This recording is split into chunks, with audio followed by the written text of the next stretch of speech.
एक गांव में 3 लड़के रहते थे, राम, श्याम और राजू। तीनों के पिता काफी अमीर थे। तीनों का बचपन बहुत अच्छे तरह से गुजरा था। उनके माता पिता कभी भी उनकी कोई भी मांग को अनदेखा नहीं करते थे।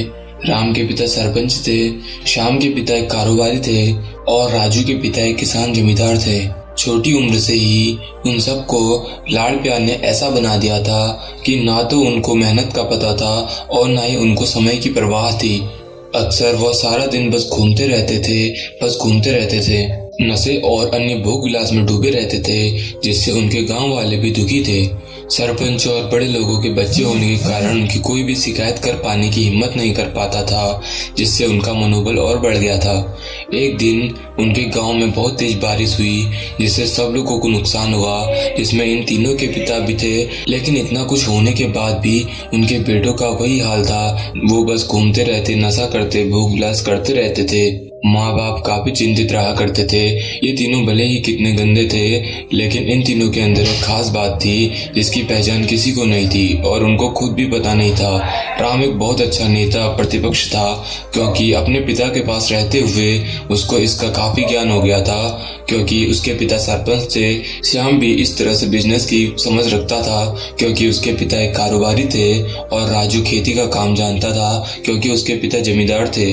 पर अपनी गलत कामों की वजह से उन सब ने अपने टैलेंट पर ध्यान ही नहीं दिया, जो कि उनकी सबसे बड़ी कमजोरी थी। इस तरह से इनकी बदमाशियों को देखकर इनके पिता उन्हें सीख देने को सोची। तीनों पिताओं ने आपस में बात करी और उसका एक हल निकाला। तीनों पिताओं ने अपना अपना काम अपने अपने बेटों को सौंप दिया, जिससे उनको समय की कदर का पता लग सके। तीनों के पिता ने एक वसीयत बनाई, जिसमें यह लिखा था कि एक वर्ष के अंदर इन तीनों को 10 लाख रुपए कमा कर देने होंगे, जो बिना किसी गलत काम करके कमाए गए हों, और तीनों को अलग अलग स्थान पर रहना था। इन तीनों को 5-5 लाख रुपए भी दिए गए, ताकि उनको अपना काम स्टार्ट करने में दिक्कत ना हो। पहले तो सब खुश हो गए कि हम आज़ाद हो गए, हमको पैसे मिल गए, और ऐसा सोच करके इन्होंने फिर से काफ़ी समय मौज मस्ती करने में लगा दिया। इस तरह से 6 महीने बीत गए और इनका काफ़ी सारा नुकसान भी हुआ। फिर एक दिन उनको अचानक एहसास हुआ कि अगर हम शर्त हार गए तो हम अपनी अपनी जायदाद खो बैठेंगे। धीरे धीरे उनको चिंता बढ़ने लगी। एक दिन वो इसी उधेड़ धुन में एक पार्क में बैठे थे और कुछ डिस्कस कर रहे थे कि उनको एक छोटी सी लड़की मिली। वो फूल बेच रही थी और साथ में पढ़ भी रही थी। तीनों लोग उस लड़की के पास में गए। तभी राम ने लड़की से बोला, बेटी आपकी उम्र क्या है? तो लड़की ने जवाब दिया कि मैं 12 साल की हूँ अंकल।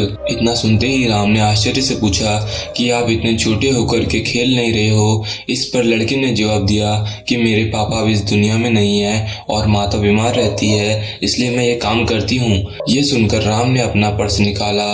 उसके पास जो भी पैसे बचे थे वो उस लड़की को देने लगा। उसके बाद लड़की ने बोला, अंकल आप भी फूल ले लो, मुझे बहुत खुशी होगी, क्योंकि मैं अगर आपसे फ्री में पैसे ले लूंगी तो मेरा पढ़ाई में मन नहीं लगेगा, मैं कामचोर बन जाऊंगी, क्योंकि यही समय है जिस समय मैं अपना भविष्य लिख सकती हूँ। राम ने उस लड़की से सारे फूल ले लिए और तीनों घर लौट आए। उस फूल वाली लड़की का उन तीनों लड़कों पर बहुत गहरा प्रभाव पड़ा। रात भर उन तीनों ने उस बच्ची के बारे में सोचते रहे और उन्हें एहसास हुआ कि वो तीनों कितने गलत थे। तीनों ही दोस्तों को एहसास हुआ कि आज भी उनके पास 6 महीने का समय है अपने पिता के दिए गए काम को पूरा करने का और भविष्य बनाने का।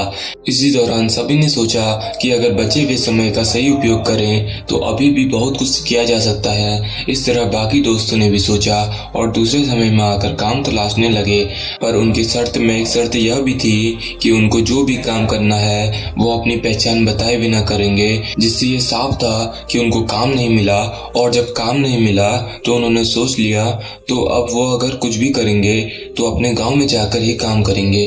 भले ही उनके पिता कुछ भी सोचे, लेकिन फिर भी अपने गांव में जाएंगे और अपने गांव में कुछ नए काम करेंगे। भले ही उनको अपने पिता के वसीयत न मिले। तीनों लड़के अपने गांव में फिर से आए और अपने अपने पिताओं से जाकर के मिले और उन्होंने अपने अनुभव के बारे में बताया और बोला कि वो आगे से ऐसी गलती नहीं करेंगे और वो उन्हें माफ कर दे। लेकिन पिता तो शर्त पे अड़े थे।